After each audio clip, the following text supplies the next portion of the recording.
आज हम लोग अभी देखने वाले हैं क्वेश्चन नंबर 23 का सोल्यूशन। लास्ट लेक्चर हम लोगों ने क्वेश्चन नंबर 22 का सोल्यूशन देखा था, तो अभी क्वेश्चन नंबर 23 का सोल्यूशन। स्टार्ट करने से पहले मैं तुमको एक कॉन्सेप्ट बताना चाहूँगा, चेंज इन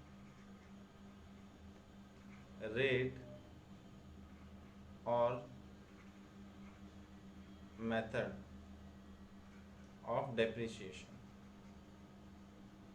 इसका मतलब क्या होता है कि सपोज तुमको एक क्वेश्चन दिया है एंड तुमको क्वेश्चन में स्टार्टिंग में बोला है कि रेट है उसका 10%, डेप्रिसिएशन है बट वो स्ट्रेट लाइन मेथड है। तो ये स्ट्रेट लाइन मेथड बोला है, मतलब हम लोग को डायरेक्टली जब भी फर्स्ट टाइम जितना डेप्रिसिएशन आता है same depreciation every year same ही रहेगा, the amount of depreciation. And the next one is the written down value method, WDV method. WDV method में क्या होता है कि जो बैलेंस आता है, जो डेप्रिसिएशन माइनस करके जो नेक्स्ट ईयर का ओपनिंग बैलेंस रहता है, हम लोग उस ओपनिंग बैलेंस के ऊपर डेप्रिसिएशन कैलकुलेट करते हैं। तो सपोज कि ये मेथड से हमारा डेप्रिसिएशन है, ये मेथड से डेप्रिसिएशन। नाउ क्वेश्चन में बोला है कि अभी चेंज ऑफ मेथड करना है, मतलब ये डेप्रिसिएशन मेथड से लेके अभी ये डेप्रिसिएशन करना है। तो उस केस में हम लोग क्या करेंगे, हम लोग सबसे पहले तो जो उसका ओरिजिनल मेथड है, जो SLM मेथड जो हमें दिया गया है, ठीक है, उसमें हम लोग डेप्रिसिएशन करके वैल्यू ऑफ एसेट्स निकालेंगे, वैल्यू ऑफ एसेट्स। फिर जो मेथड करने बोला है चेंज इन मेथड है, देन उसके हिसाब से हम लोग वैल्यू ऑफ एसेट्स निकालेंगे। फिर इन दोनों के वैल्यू ऑफ एसेट्स में डिफरेंस हम निकालेंगे। एंड डिफरेंस अगर एसेट्स का वैल्यू इंक्रीज हो रहा है, अगर एसेट का वैल्यू इंक्रीज हो रहा है तो हम क्या करेंगे, एसेट को डेबिट करेंगे, एसेट को क्या करेंगे, डेबिट करेंगे एंड प्रॉफिट एंड लॉस को क्रेडिट करेंगे। बट चेंज इन मेथड की वजह से अगर एसेट का वैल्यू डिक्रीज हो रहा है तो हम लोग क्या करेंगे, एसेट को क्रेडिट करेंगे एंड प्रॉफिट एंड लॉस को डेबिट करेंगे। मतलब जो भी डिफरेंस आएगा उसको एडजस्ट करेंगे प्रॉफिट एंड लॉस की वजह से। सपोज एसेट का WDV के बेस पे, WDV के वजह से एसेट का वैल्यू आ रहा है अभी 200, okay, but straight line method follow करने के बाद अभी एसेट का वैल्यू कितना आ रहा है कि सपोज 160 आ रहा है, मतलब एसेट तो कम हो गया ना। तो हम लोग क्या करेंगे, एसेट कम हो गया, डिक्रीज हो गया, सो हम लोग एसेट्स को क्रेडिट करेंगे एंड प्रॉफिट एंड लॉस को डेबिट करेंगे। That's it. तुमको यही करना है चेंज इन मेथड में, और कुछ भी नहीं करना है तुमको, सिर्फ दोनों का मेथड फॉलो करना है, डेप्रिसिएशन निकालना है। और ये कहाँ से निकालना है, at start. At start means from the beginning of the year when the asset existence into the business, मतलब नथिंग बट तुम्हारा परचेज, जब भी से तुमने परचेज किया है उस दिन से तुमको दोनों मेथड फॉलो करना है। So let's come to question number 13। So in the question number 13 क्या बोला है, Ram limited which depreciate the machinery 10%, तो उसका ओल्ड क्या है, रेट है 10% एंड ये है WDV मेथड। WDV मतलब डिमिनिशिंग बैलेंस, मतलब जो भी तुम्हारा आएगा डेप्रिसिएशन उसके बाद जो माइनस करके ओपनिंग आएगा उसके ऊपर निकालना है। एंड ये कभी का दिया है तुमको, फर्स्ट 2013 का बैलेंस है अभी एज ऑन, मतलब बीच में से बोल रहा है ना, ऑब्वियसली बीच में डिसीजन चेंज होगा, स्टार्टिंग में तो नहीं होगा। तो ये हो गया तुम्हारा 9,72,000, ठीक है, debit side of the machinery account. फिर इसमें क्या बोला है कि ड्यूरिंग द ईयर 2013 को, इसी साल, machinery purchase on the 1 Jan 2011, machinery purchase on 1 January 2011, 1 Jan 2011 80,000 का सोल्ड कर दिया है कभी 1 July 13 को, कितने में किया है 45,000। एंड न्यू मशीनरी परचेज किया,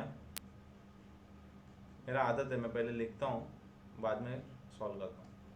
परचेज भी किया है 1,50,000 एंड उसके साथ साथ इंस्टॉलेशन चार्जेस दिया एंड वी नो दैट कि इंस्टॉलेशन चार्जेस भी क्या होता है, ऐड होता है, तो ये टोटल मिला के क्या हो गया 1,58,000. Okay. The company want to change the method of depreciation from the diminishing balance method to the straight line method from the 1st Jan 2010. 1st Jan 2010 से क्या बोल रहा है कि उसको चेंज करने का है, ठीक है, and difference of the depreciation up to the 31st December 2013 adjusted. ठीक है, तो कोई बात नहीं. अभी हमको पता है कि ये जो बैलेंस है 9,72,000 ये 10% लेस हो के कहाँ से आया है 1st Jan 2011. सपोज कि 1st Jan 2011 में ये परचेज हुआ था, सपोज कि 1st Jan 11 में ये परचेज हुआ था, वहाँ से 2 साल के बाद अभी इसका वैल्यू बोला है, क्योंकि यहाँ पर बोला है ना हैड क्या बोलते हैं, we depreciate the machine value had 9,72,000 on 1st Jan 2013 में, बट 2011 से चलते आ रहा है ये 13 तक. इसका मतलब 2011 में इसने 10% का डेप्रिसिएशन कट किया रहेगा 31st December 11 में 10% का डेप्रिसिएशन कट किया रहेगा, फिर 31st December 12 में अगेन 10% का डेप्रिसिएशन कट किया रहेगा, तब जाके उसको ये वैल्यू आया है 1st Jan 2013 में 9,72,000. तो सबसे पहले हम लोग क्या फाइंड आउट कर लेते हैं कि balance of assets as on 2021 में इसका कितना बैलेंस था. तो सपोज कि अभी ये तो 13 में है ना,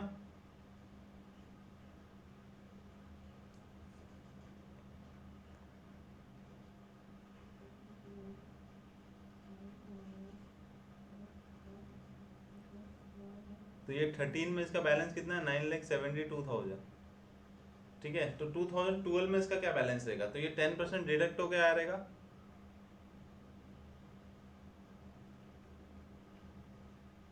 तो ये 10% क्या हो रहेगा डिडक्ट हुआ रहेगा, 10% डिडक्ट हुआ मतलब ये कितना 90 और ये कितना है 100. तो अगर 10% डिडक्ट होके 9,72,000 है करंट ईयर में, तो सपोज कि हम लोग रिवर्स कैलकुलेशन करेंगे 9,72,000 अगर 90% है तो उसका 100% कितना होगा, तो डिवाइड बाय 90% करो, so you will get 100%.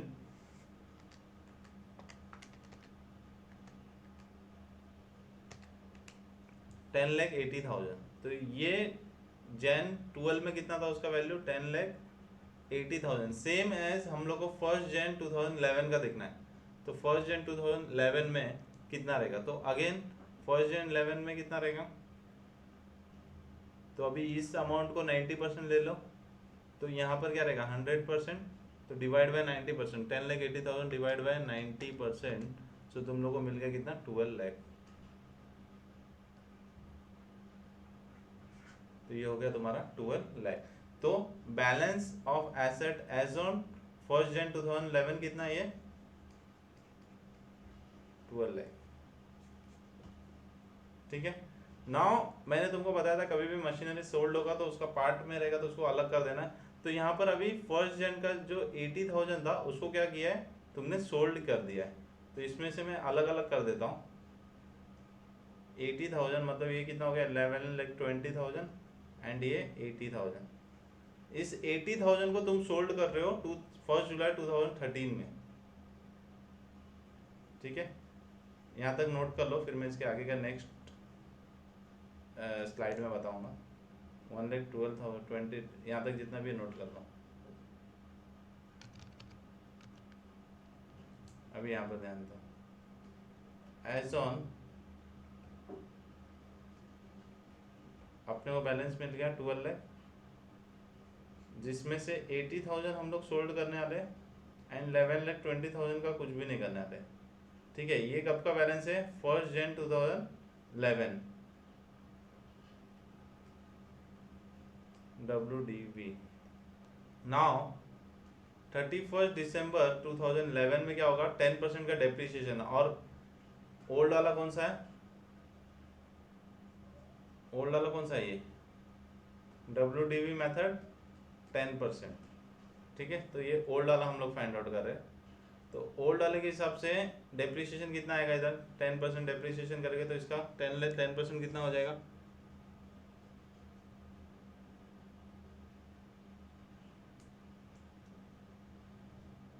1,12,000 and यहाँ पर हो जाएगा 10% 80,000, तो आ जाएगा तुमको 72,000। तो ये हो गया तुम्हारा 1 Jan 2012 का बैलेंस, WDV, ये हो गया डेप्रिसिएशन। और यहाँ पर माइनस करने का तुमको आएगा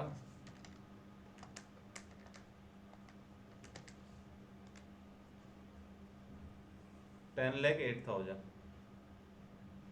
10,08,000। देन तुम अगेन डेप्रिसिएशन माइनस करोगे 2012 को, 10% डेप्रिसिएशन, तो इसका तुम लोगे अभी, ठीक है। तो इसका तुम माइनस करोगे, तो इसका माइनस करो, 10% कितना आएगा, 1,00,80। तो माइनस करने के बाद 1,00,800 आएगा। तो माइनस करने का तुमको बैलेंस आ जाएगा 9,07,200। तो ये हो गया तुम्हारा बैलेंस 13। एंड इसको माइनस करोगे तो तुम्हारा बैलेंस कितना आएगा, 72,000। इसका भी 10% माइनस होगा 7,200, तो you will get the balance 64,800। अगर तुमको क्रॉस चेक करने का तो ये क्रॉस चेक कर सकते हो, ये तुम्हारा कितना आएगा 9,72,000 जो तुम लोगों ने क्वेश्चन में जो दिया है। तो मैं ये रिवर्स गया, स्टार्टिंग में जहाँ से खरीदा था वहाँ से कैलकुलेशन करना चालू किया, ताकि मुझे समझ में आए कि क्या डिप्रिसिएशन क्या है, ठीक है। तो ये मैंने समझाने के लिए यहाँ पर किया था।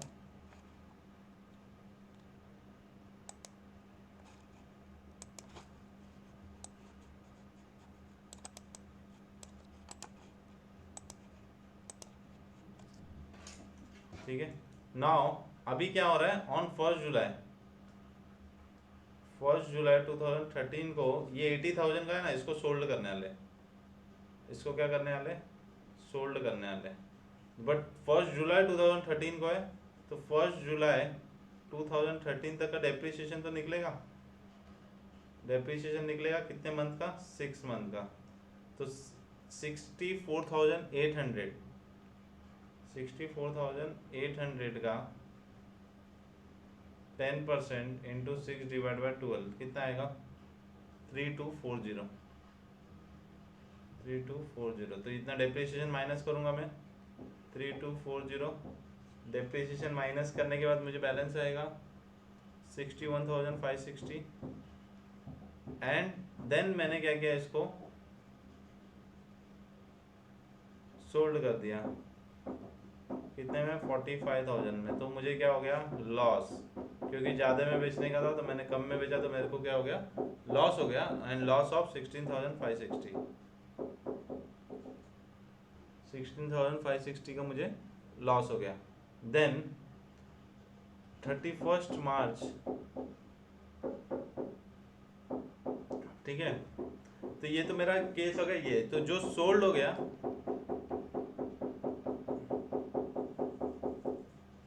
जो मेरा सोल्ड हो गया है, वो सोल्ड का तो मैं क्या करूंगा, कुछ नहीं करूंगा। जो सोल्ड हो गया है उसके ऊपर मैं चेंज इन मेथड नहीं अप्लाई करूंगा, चेंज इन मेथड नहीं अप्लाई करूंगा, क्योंकि ऑलरेडी सोल्ड हो गया ना।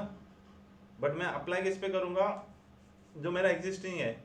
अभी ये वाला मैं न्यू मेथड के हिसाब से करूंगा, जो मेरा बैलेंस वाला जो एसेट है उसको मैं न्यू मेथड के हिसाब से करता। तो न्यू मेथड के हिसाब से ये बैलेंस कितना था, 11,20,000 था। तो इसका डेप्रिसिएशन अगर SLM मेथड करूंगा मैं, तो इसका 10% मतलब 1,12,000 माइनस करने के बाद मुझे आया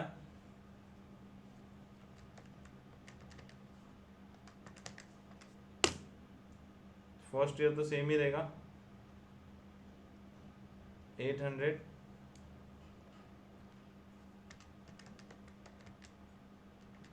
11,20,000 माइनस 10%, तो इधर 8,000 आ गया। फिर नेक्स्ट ईयर अगेन मेरा सेम ही रहेगा 1,12,000, अगेन क्या रहेगा मेरा, सेम रहेगा 1,12,000 एंड माइनस करने के बाद मेरा आएगा 8,96,000। मतलब जब मैं एसएलएम मेथड में कर रहा हूँ जब मैं एसएलएम मेथड में कैलकुलेट कर रहा हूँ, मेरा बैलेंस कितना आ रहा है एज ऑन 1 Jan 2013 को 8,96,000 आ रहा है। जबकि मैं अगर WDV मेथड से करता हूँ तो मेरा बैलेंस आ रहा है 9,07,200। मतलब अभी मुझे एसएलएम में जाना है तो मेरा एसेट का वैल्यू क्या होने वाला है, कम होने वाला है। तो मैं एंट्री क्या पास करूंगा, कम होने वाला है। तो profit and loss account debit to assets account and the amount of difference कितना आ जाएगा तुमको, 1,12,000। Let me check, 9,07,200 minus 6 lakh, sorry minus 8,96,000। So 11,200। तो 11,200 का क्या आ गया तुमको, डिफरेंस आ गया 11,200 का क्या आ गया तुमको, डिफरेंस आ गया। ओके, सो अभी तुम नए जो थर्ड ईयर का डेप्रिसिएशन निकालोगे, थर्ड ईयर का जो डेप्रिसिएशन निकालोगे कौन से मेथड से निकालोगे, न्यू की ओल्ड? डायरेक्टली न्यू में करेंगे ना, क्योंकि ओल्ड का तो करना ही नहीं है। तो इस साल से डायरेक्टली न्यू का ही करेंगे। तो न्यू का डेप्रिसिएशन कितना आ जाएगा, कैलकुलेट करो, सेम ही आएगा 1,12,000। तो न्यू का डेप्रिसिएशन कितना आ गया, 1,12,000 in the third year also. तो ये हो गया तुम्हारा वर्किंग नोट। अभी आ जाओ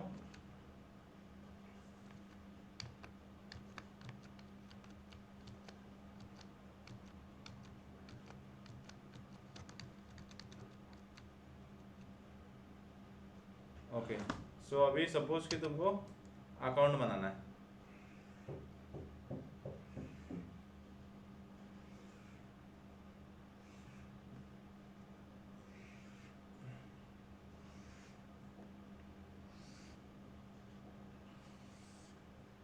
तो ये हो गया तुम्हारा मशीनरी अकाउंट।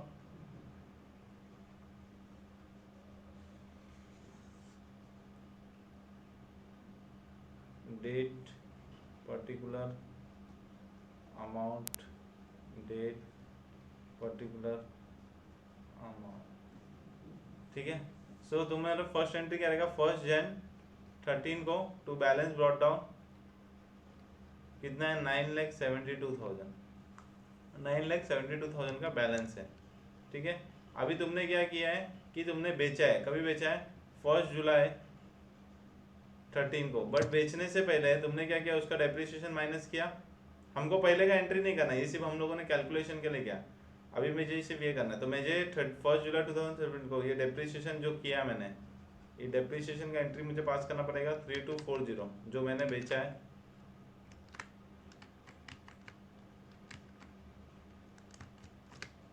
थ्री टू 40, तो यहाँ पर आ जाएगा बाय डेप्रिसिएशन 3240। नाउ मैंने बेचा तो मुझे पैसा भी मिला है, तो मैं यहाँ पर डालूंगा बाय कैश बैंक अकाउंट 45,000 में बेचा। एंड वो बेचने के वजह से मुझे क्या हो गया, लॉस भी हो गया। एंड लॉस मेरा कहाँ पर आता है, क्रेडिट से आता है। तो बाय लॉस ऑन सेल, तो 16,560। तो मतलब मेरा ये अलग, इसका पूरा गेम खत्म हो गया, ठीक है। इसका पूरा केस क्या हो गया, खत्म हो गया। नाउ ये तो हो गया खत्म। अभी आते हैं इसके ऊपर। अभी हम लोग क्या कर रहे हैं, फर्स्ट डे को ही, 1 Jan 2013 को ही हम लोग क्या कर रहे हैं, रेट चेंज कर दे रहे हैं, क्योंकि न्यू ईयर में हम लोग डायरेक्टली क्या कर रहे हैं, न्यू मेथड से फॉलो कर रहे थे। तो जो पहले चेंज कर दिया, पहले उसका एंट्री पास करेंगे। तो हम लोगों ने क्या कर दिया, 31 दिसंबर को ही चेंज कर दिया। तो by profit and loss, asset का वैल्यू कम हो रहा है, तो by profit and loss account कितना कम हो रहा है, 11,200। एंड तुम्हारा करंट ईयर का डेप्रिसिएशन कितना आया, 1,12,000। तो तुमको ये भी एंट्री मानना पड़ेगा बाय डेप्रिसिएशन 1,12,000। ये हो गया तुम्हारा सारा का सारा entry. But on the same date तुमने एक और परचेज भी किया है, तो तुमने कैश बैंक भी किया है तुम्हारा, और जिसका कॉस्ट है 1,58,000, क्योंकि इंस्टॉलेशन ऐड होएगा 1,50,000 प्लस 8,000। बट इसके ऊपर भी डेप्रिसिएशन लगेगा, बट ये 1 जुलाई 13 को परचेस कर रहे, तो डेप्रिसिएशन कितने मंथ का लगेगा? सिर्फ 6 मंथ का। सो 1,58,000 इंटू 10% इंटू 6 डिवाइड बाई 12, तो ये तुमको आ जाएगा कितना? 7,900। तो इसका भी डेप्रिसिएशन तुमको अलग से लिखना पड़ेगा बाय डेप्रिसिएशन 7,900। ठीक है, सो डेबिट क्रेडिट करो, और यहाँ पर क्या आ जाएगा तुमको? बाय क्लोजिंग या बाय बैलेंस कैरिड डाउन। तो बैलेंस कैरी डाउन कितना आएगा? कैलकुलेट कर लेते हैं। 9,72,000 प्लस 1,58,000, तो 11,30,000 यहाँ पर है टोटल। माइनस करेंगे 3,240 minus 45,000 minus 16,560 minus 1,12,000 minus 200 and minus 7,900। तो कैलकुलेशन कर लेना। कैलकुलेशन करने के बाद अराउंड तुमको 9,34,100 ऐसे तुमको बैलेंस आएगा। तो ये था क्वेश्चन नंबर 23 का सॉल्यूशन। क्वेश्चन नंबर 24 का सॉल्यूशन ट्राई करना खुद से, वो भी सेम है, change in method of depreciation. तो इसके बाद वाले लेक्चर में हम लोग मिलेंगे next chapter and new syllabus का भी मैं वीडियोस अपलोड करने वाला हूँ। तो अपने जो भी फ्रेंड्स रहेंगे उनको बोलिए चैनल को सब्सक्राइब करें, ताकि उनको जो भी नया सिलेबस है उसमें स्टार्टिंग में हमारा lecture at a free of cost मिल जाएगा। So thank you for watching. Bye bye.